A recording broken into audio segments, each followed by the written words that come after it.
Hey guys, welcome back to Clownfish TV. This is Kneon. I'm not here with Geeky Sparkles in this video. She will be back later today, but we're going to talk about Hollywood. And Hollywood is going to find out again. This is the thing. When you get overly political and there's a regime change, you have to be prepared for that, right? So your best course of action, if you would like to be an actor long term, is probably to stay out of politics altogether. But we know the last few years have been rife with political hot takes from relatively low IQ people, I think, going out there and spouting off about world issues. And it's hard to take someone like Mark Ruffalo serious when he's talking about wealth inequality, and he himself is a millionaire, multimillionaire. You know what I'm saying? Just like Hassan over on Twitch, like talking about wealth inequality. It's like, dude, you sell your mansion and give the money to broke ass people, and then we'll talk, right? You put your money where your mouth is. Literally, put your money where your mouth is. But there's going to be a massive regime change in Hollywood, and the Ellisons are going to control Paramount, and they're probably going to control Warner Brothers as well. And some celebrities might be on the receiving end of a little bit of backlash here that supposedly there's a blacklist. So we're going to talk about this. And look, I'm not for blacklists. I think people should be free to express themselves. I've been very clear about that since the beginning. If you want to make a fool of yourself in public, that's fine. But the studio has a right to say we don't want to work with you if you're going to cause us problems, or we just don't want to work with you because you're a pain in the ass. So let's talk about the Paramount blacklist and Hollywood effing around and finding out. Before we get into it any further, please subscribe for more pop culture news, views, and rants, guys. Go out to Kickstarter. You've got a little bit more than a day, I guess, on Geeky Sparkles Sparkle Vision Christmas Party Glitter Retro Enamel Pin. She designed some glittery enamel pins. We're going to try to get out to you before Christmas. I did the Santa Claus, though, because I like Santa and space and all that. But there's a geeky pin unlocked.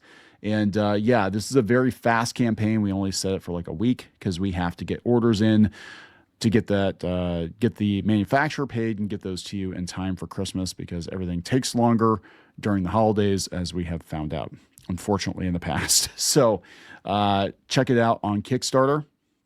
I have to give a hat tip to Vincent, who sent this over earlier. And I looked into it a little bit more. I saw Mark Ruffalo was going around. He's apparently on this blacklist. I have to wonder if people like Rachel Zegler are on the list as well. And I have to wonder if this is going to have some impact on DC as well, because everything's going to change. Paramount, apparently, they're saying there's no interest in pursuing any more Star Trek in the Kelvin timeline. They're going to just scrap J.J. Abrams' Star Trek altogether. And also that there's the distinct possibility that because Superman did not perform as well as they were hoping for over at Warner Brothers, if they buy Warner Brothers, that James Gunn might be out too. Now, that is a rumor. The media is trying to say, no. He's going to be in. They're going to keep him. I don't know. And politics might factor into it. So again, this is a rumored blacklist, I guess.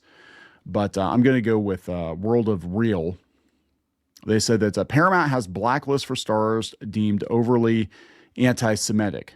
So remember, the Ellisons are Jewish, right? And we wondered how this was going to go. I'm going to be honest. We had a lot of celebrities really going hard in the paint against Israel, right? And getting involved in that whole situation. And, we wondered aloud how smart of a decision that was, given that like 80% of Hollywood is run by Jewish people. It's like, do you really, what is the crude terminology? Do you really want to shit where you eat? I guess is what I'm saying here. And, I think they're going to find out now that, maybe they shouldn't have been, quote unquote, anti-Semitic when you're working for companies owned by Jewish people. Just saying, you might be smarter just to, not get involved in global politics. I'm just saying. But they said, Paramount has blacklist for stars deemed anti-Semitic. Sure looks like, is it Javier Bardem? How do you pronounce his name? Is it Javier Bardem? I don't know. Joaquin Phoenix, Emma Stone, Mark Ruffalo won't be making movies for Paramount in the foreseeable future. Well, if the Ellisons by Warner Brothers, then there goes Joker 3. Not that there's ever going to be a chance of a Joker 3, but you know what I'm saying. Under the newly appointed head honcho, David Ellison, Paramount has made it clear that it won't be in business as usual in Hollywood any longer. They're trying to reconfigure the landscape. It's already taking a toll. Again, rumor, but this is coming from Variety. It's a fascinating new report from Variety. Paramount executives have been outspoken about their stance on the conflict in Gaza. This past September, the company became the first major Hollywood studio to publicly reject a high-profile letter signed by stars, including Stone and Bardem, that urged a cultural boycott of Israeli film institutions accused of engaging in genocide and apartheid against Palestinians. Warner Brothers later took the same position. Yes, if you're on that list, and I think we talked about that. We're like, hey, this is probably from a career perspective, a very unwise thing to do given the religious affiliation of many people in Hollywood. It probably is not going to be in your best interests.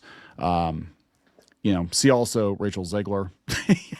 I think Gal Gadot will get work, but I don't know if Rachel Zegler is going to get much work. Sources tell Variety has gone as far as Paramount creating a sort of blacklist of talent that the studio will not work with because they are deemed to be overtly anti-Semitic as well as xenophobic and homophobic. Whether the boycott signatories are on that list is unclear, but who are we kidding here? The pledge, organized by Film Workers for Palestine and published on Monday, initially featured 1,200 signatories, including filmmakers and actors. Some of these names I cannot pronounce, but we have Ava DuVernay, Olivia Colman, Mark Ruffalo, Tilda Swinton, Emma Stone, Andrew Garfield, Guy Pearce, Jonathan Glazer, Eben Moss, Backrack. Wait, isn't he? Okay, that's weird. Elliott Page, of course, Joaquin Phoenix. Furthermore, Variety claims that Ellison's goal is to turn Paramount into a MAGA-friendly environment with content in the TV and movie divisions expected to be more America-centric and geared toward the middle of the country. That is actually the smartest thing you could do. I'm not talking make it overtly MAGA. I'm not talking let's make all the entertainment overtly right-wing. That is not what I'm saying at all. What I'm saying is middle America has been forgotten. Like I'm going back through, I love watching vintage commercials and I love watching, old TV shows and all that. You go back and you can see in the commercials back then, even that they were trying to appeal to middle America. They were trying to appeal to people in Wisconsin, Minnesota. And now they hate people in middle America, right? New Yorkers and Californians look down their noses at people in the flyover states. And it has been made very, very clear. And I think that, might have always been the case. I'm going to be honest. It might have always been the case. You just didn't know it. Now with social media, you know it. You feel it. You feel that they don't like you very much. You feel that they think you're a bunch of hicks or whatever. But the reality is if you want to pull big numbers, you need all of the country. You need, and the best way to do that is to, frankly, create the safest entertainment you can. And that sucks, but you look at the shows that were huge, and they were safe and palatable for mainstream audiences, right? That doesn't mean you're only going to have white people and straight people forever and everything. No, not at all. You look at the 90s, you look at the 80s, some of the biggest shows in the 70s and 80s were predominantly black casts, and they did very, very well with middle America because they were entertaining shows, right? Ellen was out in the 90s and it was popular. She had her own talk show. Rosie had a talk show. Nobody really, we didn't get that into the weeds with things until recently. And I think I blame social media for that. I really do. But you look at the success of middle of the road movies. And I think a lot of people, they were caught off guard with Twisters because they were angry that Twisters wasn't more political. I'm like, why would Twisters be political? Well, you need to mention climate change as the reason why there are all these damn tornadoes. I'm like, it's just a movie about tornadoes. We have to bring up climate change. People don't want to hear about it. The thing is, I think people would be more receptive to it.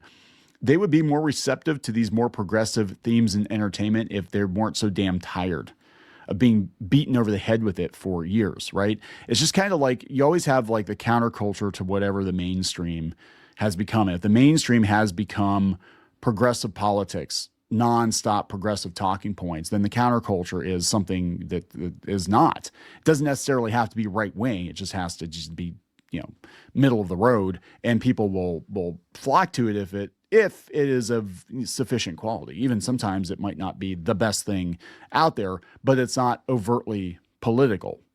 So people are like, oh, thank God, we can breathe a little bit. And this is what happened, in the 50s and 60s. Things were very stifled. Television, the married couples had to sleep in separate beds and all. And then, there was a push against that too. And I think that's where kind of like Norman Lear came into it in the 70s, where it was like, we had all this really, uptight TV for years. Now we had TV that was a little more progressive. But even back then, like I look at Norman Lear television now, and I'm like, my God, they would call him a conservative because he actually gave Archie Bunker a voice and humanized Archie Bunker. Archie Bunker wasn't a villain. He didn't agree with Archie's politics, but he wasn't a villain. Now they'd be like, well, you didn't make Archie a Nazi. Where's the one where Archie joins the neo-Nazis and shaves his head? Where's that episode at, Norman? But anyway, Peter Berg, this is the article again. Peter Berg was recently tapped to direct one of Paramount's most prized IP, their Call of Duty movie, penned by American poet laureate Taylor Sheridan. Berg, who recently said on the Joe Rogan Experience, I think Trump's doing some great things, the type of sentiment that could land talent on the blacklist anywhere but Paramount. Ellison is reportedly aiming to take over Warner Brothers next. We're going after Warner's. Yeah, and now that means CNN. Something's going to happen to CNN. I want to be in the top 3, not the bottom 3. Yeah, I think they're going to find out. I think they've spent years running at the mouths because it was encouraged. It was normal. And it used to be that, again, the celebrities that talked politics, they were the outliers. Everybody thought Barbara Streisand was crazy, right? Because she was always going to leave the country or whatever. They all thought she was batshit crazy. Richard Gere, all these other people that got like political. And then now it's become normalized to be political. But again, you're allowed to say what you want to say, but when there's regime change and the pendulum is pushing pretty hard, you have to be prepared for that as well. And your safest bet as an employee or whatever, anywhere, is just be like, look, my politics, I don't bring my politics to work. I do my job. If your job is to be a public figure, then unfortunately, you're probably just gonna have to shut the fuck up about certain topics, just because you're trying to create entertainment for all of America, right? And or all the world. And if you have a problem with that, then, you're gonna have to choose. Either I do something else, or I have limited appeal, right? Or, I just keep my mouth shut. You pull a Chris Pratt and you post sparingly on social media and you keep your politics to yourself. I have a hunch I know what Chris Pratt's politics are, but he's kind of keeping it on the down low because he doesn't want a bunch of headlines, and he's getting lots of work. Chris Pratt is very, very employed, right? Because he's a safe bet, and he brings people to the box office. I'm just saying. And now he's voicing every cartoon character on the damn planet, but whatever. Please subscribe for more pop culture news, views, and rants. Again, check out Geeky Sparkles Kickstarter, ending in 26 hours as of recording this video. We'll talk later.